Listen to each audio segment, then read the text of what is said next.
Welcome back to This Week in Immigration. I'm Jordan LaPier. On the program this week, we look back at the year that was in immigration policy and look ahead to the year that will be in 2020. Before we get started, please remember you can subscribe to this podcast on Apple Podcasts, Google Play, Stitcher, Spotify, or wherever you like to get your podcasts. And if you leave a review, it'll help more people find our show. You can also stream This Week in Immigration on our website at bipartisanpolicy.org/podcasts. As always, check out bipartisanpolicy.org/immigration for more information on the stories we discuss here on the show.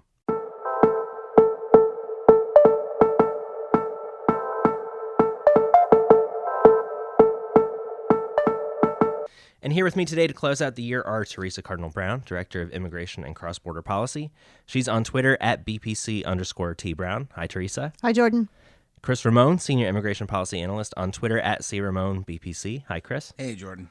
And Laura Hall, Senior Manager at BPC Action on Twitter at LHallDC. Hi, Laura. Hi, happy to be back. All right, so today we're looking back at the most important immigration issues from 2019 and setting the table for 2020. So let's start by wrapping up the year that was. 2019 was another year of major happenings in immigration. The Central American migrant crisis continued to have impacts at the southwest border and in Mexico. The Trump administration continued efforts to limit asylum claims and migration more generally. Congress sought to expand and strengthen the legal migration system. And of course, we started the year with the government shutdown over border wall funding. I'm curious, though, what story stood out most to each of you from the year? Theresa, I'll start with you. To me, interesting, 2019 was in some ways a continuation of the issues that we had in 2018. The border wall was a big part of the shutdown of the government, but also the status of the DACA kids also was one of the first votes the House took in 2019. Last year, we started to see the issues of migration at the border. We had the child separation issues in 2018. In 2019, it became more about the families, and it became about migration protection protocols and sending people back to Mexico, agreements with Central America, and basically finding ways for people to not come into the United States. On the interior enforcement side, last year we heard a lot more talk about sanctuary cities and the impact on sanctuary cities. In this year, I think most of the interior enforcement was minimized because of the efforts at the border, and there was a recent report from ICE that showed that. And, at the beginning of the year, the president talked in his State of the Union again about merit-based immigration. We saw some attempts in Congress at doing that, but a big plan that the White House was supposedly working on still hasn't been released yet. So, I think this is sort of a continuation of some of the trends we saw in 2018, maybe some new directions, but immigration still is a really big issue this year. So I think for me, there are a couple things that really stood out. One is that we finally saw the public charge rule that had been discussed, at least in some form, since 2017, when the unified regulatory agenda that the administration put out mentioned that was going to be updated. And really, it's fascinating. We've talked about that multiple times on this podcast, but it really sort of portends for a major sea change in sort of how legal migration will happen in this country, how people will be assessed when they're coming in. And it really shows how the administration has really leaned in on regulation, rules, and executive actions to sort of really advance its immigration policies. I think the asylum cooperation agreements with El Salvador, Guatemala, and Honduras really were interesting for me for multiple reasons. After Kirstjen Nielsen left and John Kelly left DHS, the question I always had is how is the administration going to be approaching regional partners in Central America? And what we saw was sort of a little bit of carrot and a little bit of stick on trying to get these governments to sort of accede to what the Trump administration wanted. So when you look at these three agreements, there was definitely a lot of pressure put on these governments to sign them, and the administration was able to succeed and sort of, so it was a relationship that's a little bit strained, but they were able to get what they wanted out of it and advancing their immigration and foreign policy goals. And the same thing could be said about Mexico. The other thing, obviously, is the Trump administration threatened Mexico with a 5% tariff increase every month until they did something on immigration, and the Mexican government did, and that certainly helped with decreasing the number of apprehensions at the border. The question moving forward is whether or not any of these agreements with the Central American countries or Mexico's clampdown on migration is sustainable in the long term. Laura? I would say 2019 felt a little bit like kind of more of the same. I mean, we had the crisis at the border. I don't know if it necessarily got worse, but I don't know if it got better. We have the continued limbo for DACA recipients. The program didn't go away, but certainly there's no permanency for this population. So it kind of felt like a year where we just kind of ran in place a little bit. So 2019 did mark the second straight year that the U.S., Mexico, and the Northern Triangle countries in Central America face an ongoing migrant crisis. So how did the Trump administrations and the regions approach shift this year compared to 2018? I was talking about the regions. I'll talk about the regions, and Theresa can sort of talk about the administration.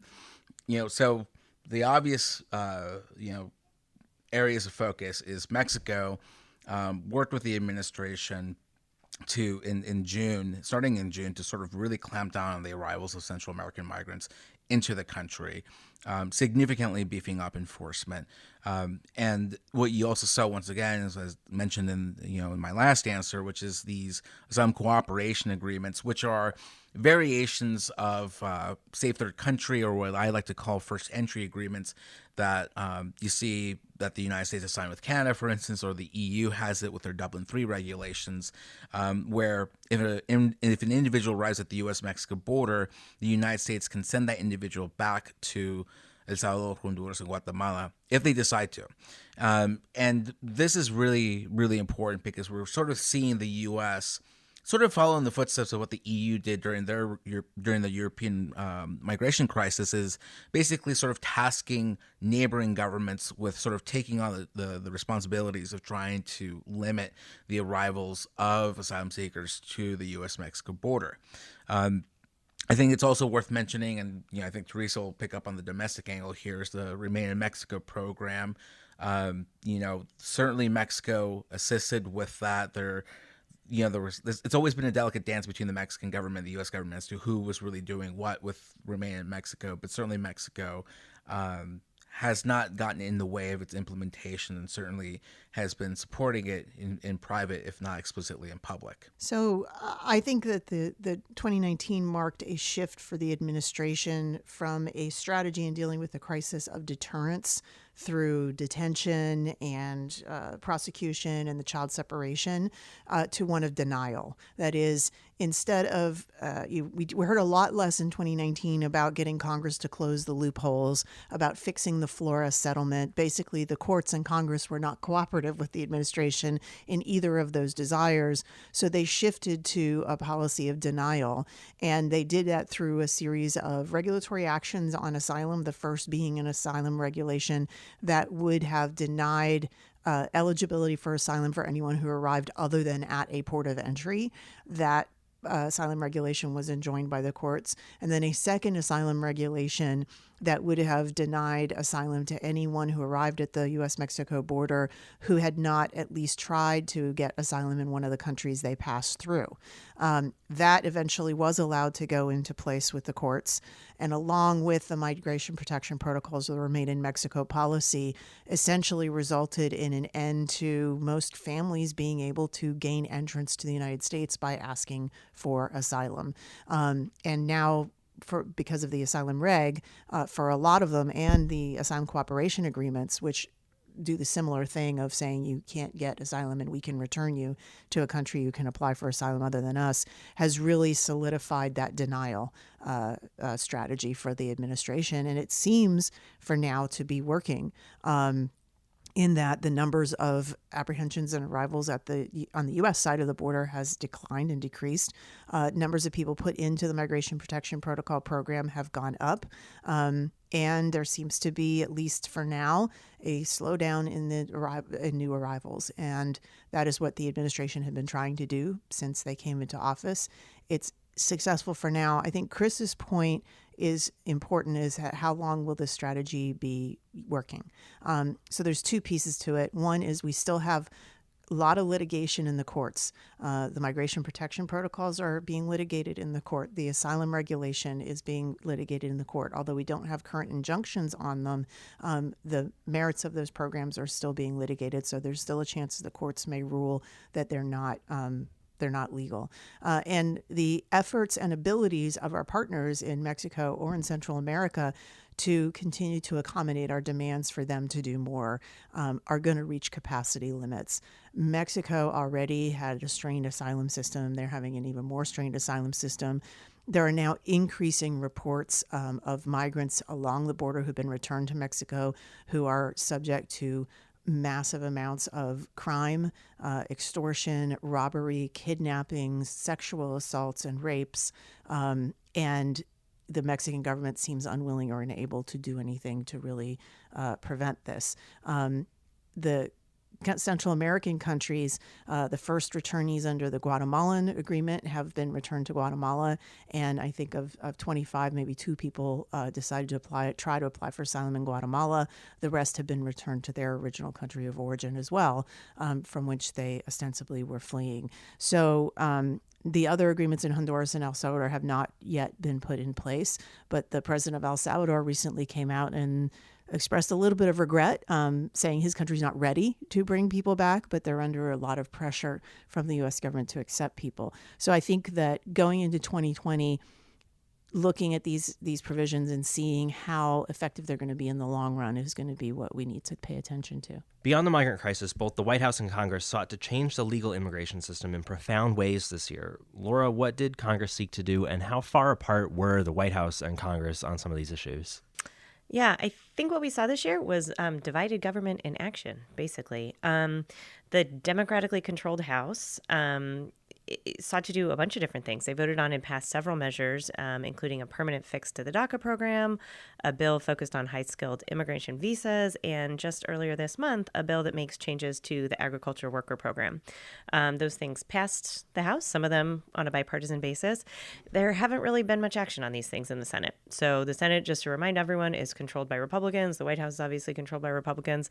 So the Senate hasn't taken up the bill. That's their prerogative to do that on all these kind of issues. The White House, I think, to their end, is realizing that some of their priorities probably wouldn't make it through a democratically controlled House with Nancy Pelosi at the helm. So they're seeking alternate ways to do kind of some of their priorities, whether it's through executive orders. We had mentioned the public charge rule, a program on legal immigration. Some of that stuff hasn't been released in a way that could be acted upon, whether through executive order or legislation. It's just kind of these rough outlines of ideas.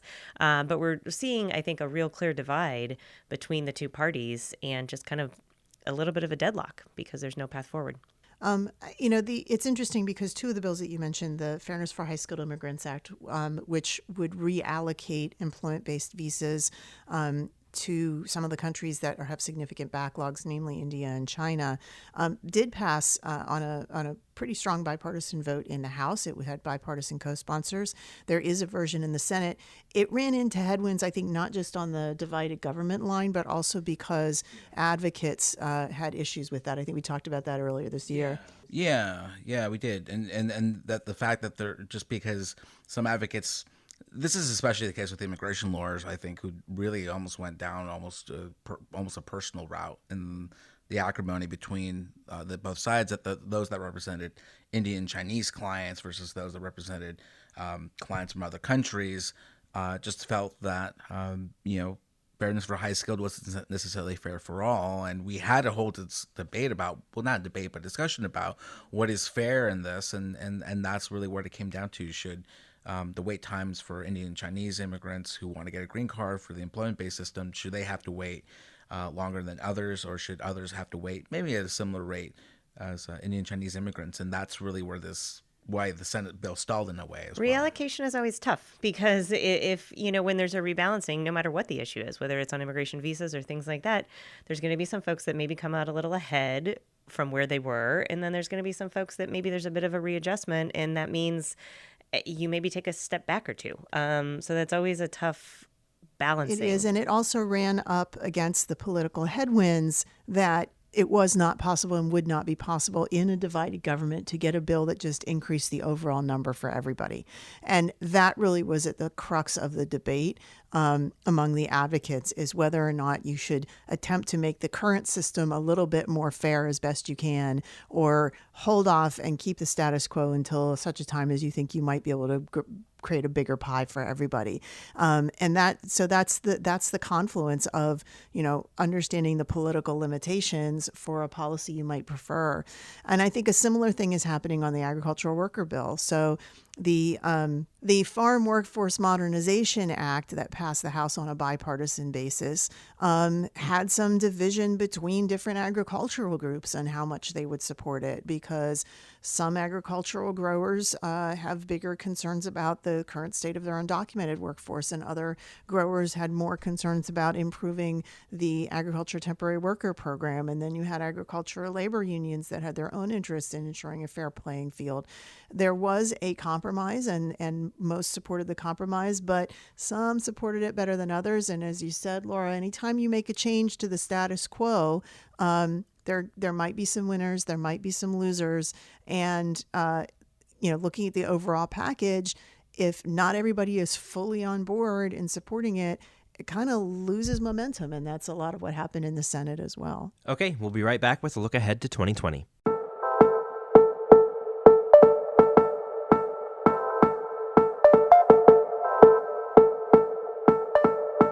Voters will head to the polls across the United States in about 11 months to decide whether President Trump will get a second term in office and whether Democrats will retain a foothold in Congress. Immigration is sure to be a key issue on the campaign trail as President Trump signals he plans to make his immigration accomplishments part of his pitch to the American people. But questions remain over whether the Trump administration's efforts will produce a long-term drop in border arrivals. And while Congress hasn't yet sent the president any immigration legislation, it remains to be seen if that will change in 2020. So how do you all think immigration will figure into the 2020 campaign, and will the president make it a centerpiece of his pitch again? I think the president will continue to talk about immigration. He knows that it is an issue that motivates his base of support in very strong ways. We've already heard him talking a lot about these issues during his campaign rallies this year, and he sees it as a winning issue for him. I think the one thing to keep an eye out for in 2020 is that the number of arrivals at the border is in some ways for him the marker of how well his presidency is going. And so even though that he's put these things in place, if we start seeing an increase in border arrivals, he will probably start doubling or tripling down on some of this rhetoric, in part because he will see that as somehow impinging on his record on immigration. Similar to how he uses the stock market as a barometer of his economic policies, apprehensions in the border are his barometer of how well his immigration policies are doing. And so I think that could be something that he's going to have to watch out for, because he doesn't always control who decides to come to the border. Yeah, I'm curious how big a political challenge you think that would present for the president. I think it will present a challenge in a couple of ways. The first and foremost is how far has he gotten on his border wall? 2016, the border wall was the foundation and base of his immigration promises. It still is. He has fought Congress tooth and nail since he got into office for funding for this. He had a government shutdown last year to try to get funding for it. It is a centerpiece of the 2020 appropriations bill that just got passed. It is still the key issue for him, and he has vowed to build several hundred miles of new border wall before the election next year. If the apprehensions go up and he hasn't yet gotten that border wall built, that will be a little bit of an issue for him to try to figure out how he's going to continue justifying his success rate on immigration if those two things happen. At the same time, though, I do think that if the numbers are going up, it allows him to make the case, I need to stay on, keep me in the White House, because, you know what, I'm the only person who will decrease these numbers. And then you could probably see him pivot against his Democratic candidates, say they don't have a plan for actually dealing with this, for securing the border. So in a way, if the numbers aren't favorable to him, yeah, well, it's kind of, it is a win-win, because he can always pivot and really try to hit, because it's not just simply his performance against the numbers. Somebody else is running against him, and he can always sort of pass the buck and just say, what is my Democratic opponent going to do on this issue? And that's I think the key thing is, obviously, and it depends on who the Democratic candidate is as well. If it's we've talked about that as well right now. The Democratic candidates have not really put forward what I would say is a counterpoint immigration policy that would deal with the border. They've talked about rolling back all of the president's policies, but pretty much nobody has talked about what they would do instead to manage migration at the border. And so it's, if the president is going to lean in on that, and the Democratic candidate, whoever it is, doesn't have a strong alternative that they can speak to, I think that will be an area that could spell trouble for Democrats. Although they have a lot of their plans address root causes in Central America. A lot of them actually do that. But once again, the question is, what are they doing on enforcement? And as long as Trump can say they're doing nothing, he wins. Right. It's hard to stand up to that. It's such a centerpiece message on his campaign, in layering kind of the congressional races and some things like that over it. I think it's a little bit... we're going to see a lot of talk. I'm not sure we're going to see very much action. I think that it's going to be a year that people are focused maybe on what happens day one in 2021, whether it's a term 2 of President Trump or whether it's a new administration. I see this being a frequent talking point on the campaigns. I'm not sure I see that something that's going to translate into making actual progress. Laura, if you're a Democrat who won a seat in 2018, you're sitting in a marginal or a swing seat, would you rather head onto the campaign trail in 2020 with a Democratic plan to address immigration to push back against the president's narrative? Yeah, I think a plan's always a good thing. I think it depends on my district. If I'm making immigration one of my top focuses, or I'm talking about the economy and I'm talking about healthcare and I'm talking about these other things that are resonating with my voters. If I'm trying to pull over some Democrats, some Republican, cobble together a little bit of a coalition there, I'm not sure I'm highlighting immigration the same way I might highlight if I have a very strong red district in the center of a red state, for example. So I think we're going to see a little bit of a different approach based on where these districts are that are trying to kind of hold their seat that might have flipped the last time. I think the other thing to bear in mind, though, is in 2018, there wasn't a Democrat at the top of the ticket. So a lot of these members were able to sort of make the races their own. The top Democrat that was targeted by the Republicans in 2018 was Nancy Pelosi. And Democrats picked up, of course, the majority in the House. You will have a Democratic candidate for president. And like it or not, every member running for Congress, Republican or Democrat, gets tied to whoever their top of their ticket is. And so that's one of the ways in which, if there's not sort of a framework or at least a policy, a set of ideas at the top of the ticket that people can attach themselves to for their race, that's where it would come into play, I think. Yeah, because I think the key thing is they're going to be held up to the standard of whatever the Democratic candidate does or says. They will have to sort of answer for that, for better or worse. And so I think that when it comes to immigration, some of those members who are in the swing district and don't want to talk about immigration, if that becomes an issue sort of at the national level and that filters down, that's going to make their jobs a lot harder. It only becomes even more harder if the Democrats pick a candidate who may be leaning more far to the left on their immigration policies that might fall off the mainstream and put a lot of Democrats in swing state districts a little bit more on the defensive. So switching gears a little bit, we heard a lot of noise this year from the government about a desire to step up interior enforcement, and we saw a couple of headlines regarding some major efforts in that regard. Do we expect to see a more robust effort in 2020? Well, yeah, if you remember, President Trump talked earlier this year about deporting 1 million immigrants from the country this year. And ICE just came out this past month with its annual report for fiscal 19 on its enforcement actions. And it's very clear that interior enforcement actually declined a little bit. There were a slightly increase in the number of arrests in the interior of the United States, but actual deportations went down. And what took over pretty much most of immigration and customs enforcement activity was helping Customs and Border Protection with the arrivals at the border. Fully 75% of cases that ICE was dealing with were cases that arose from the border, not cases that arose from the interior of the United States. And now, will that shift in 2020 if we continue to see declines at the border? Possibly. But in terms of the 1 million deportations the president talked about, they barely broke 300,000, and only 30,000 some from the interior. So a far cry from the millions that he had promised. So in terms of, is there a mass deportation campaign going on in the United States right now? In actuality, no. But the actions that are going on in the United States are still having an impact in immigrant communities. The fact that they're being talked about a lot more, ICE is much more visible in a lot of places. There's still a lot of questions about where they're conducting their enforcement in terms of outside of schools or in courthouses. Those are still real things. And I think that to the extent that the president is going to continue to talk about enforcing immigration law, it's going to continue to be an issue.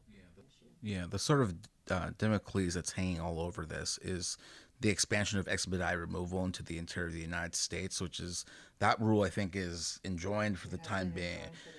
And so if that goes through and moves forward, then I think we might see a significant increase in the number of removals that are being done through expedited removal, and that might boost it. But the question is, of course, like I said, it's a sort of Damocles. Right now it's just simply hanging there. We don't know when it's going to be resolved. And how it'll be resolved. So that's just something to consider. And I think we can't look at 2020 without understanding that several major litigation cases that have been filed against the president and his policies since 2017 could come to decisions in 2020. The biggest of which probably is the DACA Supreme Court case, which we expect to have a ruling on probably by June of next year. But many of these other cases that have been making their way through the courts that may have had injunctions or not have injunctions, the merit cases will start coming to fruition. And depending on the outcome of those cases, certainly if they rule in favor of the Trump administration, they're going to feel emboldened to continue to do more along these lines, that they've now been given the sign-off by the courts that what they're doing is, in their mind, legal. Laura, does the split nature of Congress make it vanishingly unlikely that we see any legislation regarding immigration coming out of Congress in 2020, or are there still opportunities? So I think there's still a few opportunities. I'm not sure if we see anything new or big without some kind of a forcing mechanism. That kind of tends to be the trend in election years. I think the two bills we mentioned earlier, the Fairness for High-Skilled Workers and kind of the Farm Workforce Protection Act, I think if that could get through the Senate, I think there's some bipartisan chatter over there. Those are, I think, some of our two best options.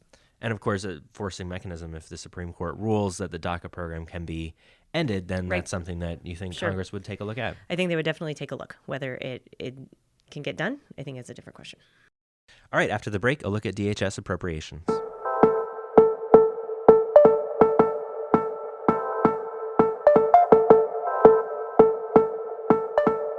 Finally today, Congress reached a deal right before the holidays on congressional appropriations for 2020, staving off another government shutdown over the border wall. The deal will provide the White House with $1.3 billion for wall funding, and it won't prohibit reprogramming of DHS funds for other purposes. Increased funding will also boost CBP's humanitarian capacity and increase the number of immigration judges. So, Laura, beyond that, can you dive into some of the specifics of this deal and where we go, how the process unfolds? Yep. So I'll give you a little bit of the broad brush. So earlier this week, we wrapped up negotiations for the spending package for 2020. It is $1.3 trillion, and it covers almost every facet of the federal government. Earlier this year, Trump indicated he wouldn't sign an omnibus spending measure, which is one of the measures that kind of rolls everything all into one. So this has been broken down into two packages, two mini buses is what they're calling them. One group's the Department of Defense, Department of Homeland Security, Commerce, Justice, Science, and Financial Services. The next package is all the remaining agencies. One of the packages will also include kind of an annual thing Congress does every year called tax extenders. They kind of call it extenders for short, which are a bunch of tax packages that they're structured so they have to be renewed annually. So there's always this extenders package at the end of the year just saying like, hey, we keep this going for one more year. So those are kind of the three big things that are sticking out there. The House is going to vote on their two portions of the minibus today, and I think the Senate's going to vote later this week. So the package does include funding for border security. It's $1.4 billion, which is less than the $8 billion that the president requested. It's a static number, so it's the same amount from this year.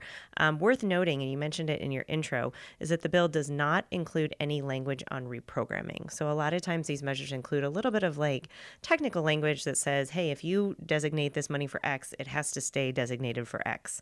This does not have anything to that nature, so that means it would be the president's prerogative to take money, rob Peter to pay Paul to a certain extent.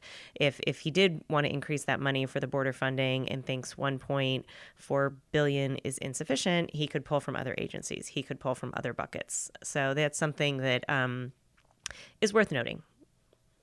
Do we know why Democrats didn't force Republicans in the White House to make more concessions during the negotiations? It seems like they didn't score many, if any, wins as this package was developed.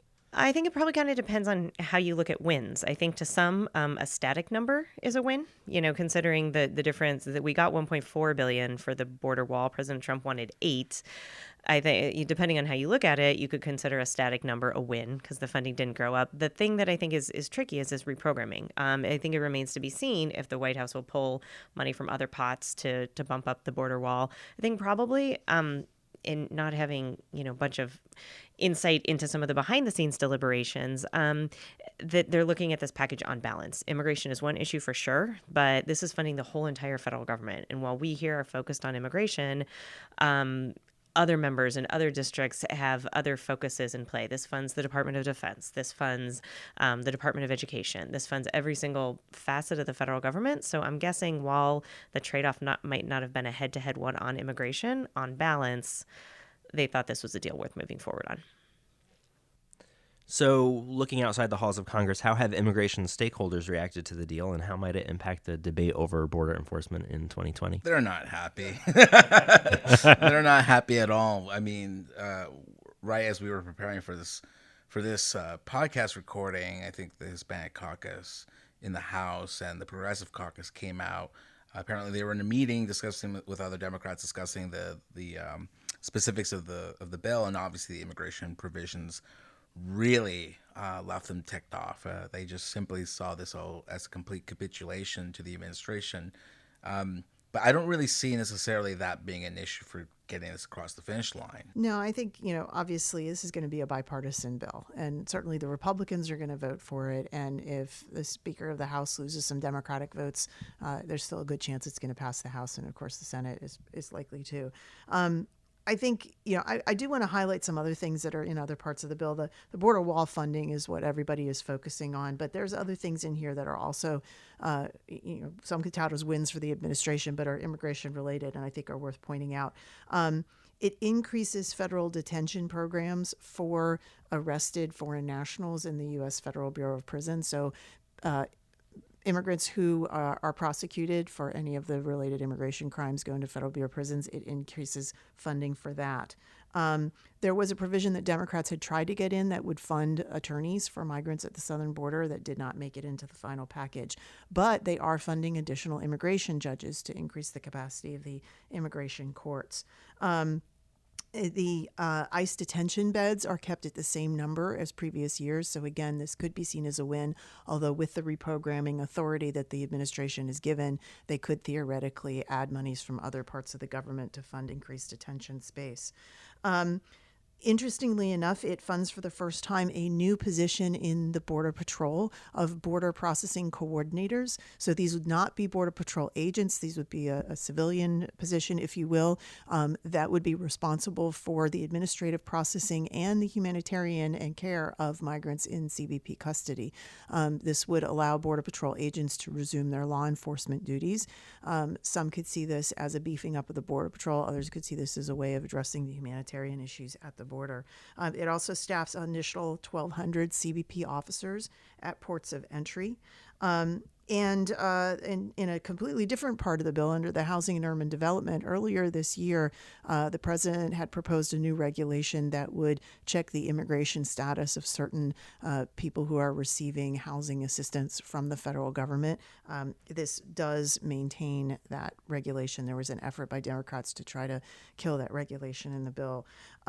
Amongst the tax extenders that Laura mentioned, there's also a few immigration extenders that have to be renewed every year. The EB-5 program is renewed. The Immigrant Investor Program is renewed for another year. A program called the Conrad 30 program that helps foreign doctors who are serving in medically underserved areas in states remain in the United States was also extended, and a program for non-immigrant religious workers, as well as the E-Verify program, which is a significant enforcement-related program that still needs to be reauthorized every year. So those got reauthorized in this extenders package also. But I think, kind of getting back to the point, I think what is important is that, like Laura said, that there's unbalance. Immigration isn't the only thing that's being considered in here, and so you can take a hit on immigration, but if you're making gains elsewhere, that's the trade-off. And our president of our think tank said in a meeting that this is kind of the whole reason why bills like this can be good for bipartisanship writ large, because you might make a concession in one area, but you might get something else in exchange in return. And I think that's kind of the thing, that immigration folks will always be focused on immigration, but bipartisanship extends to other policy areas of government. And that's the thing that we hope to see in 2019 and we hope to see in 2020. All right. I think that's as good a place as any to leave it.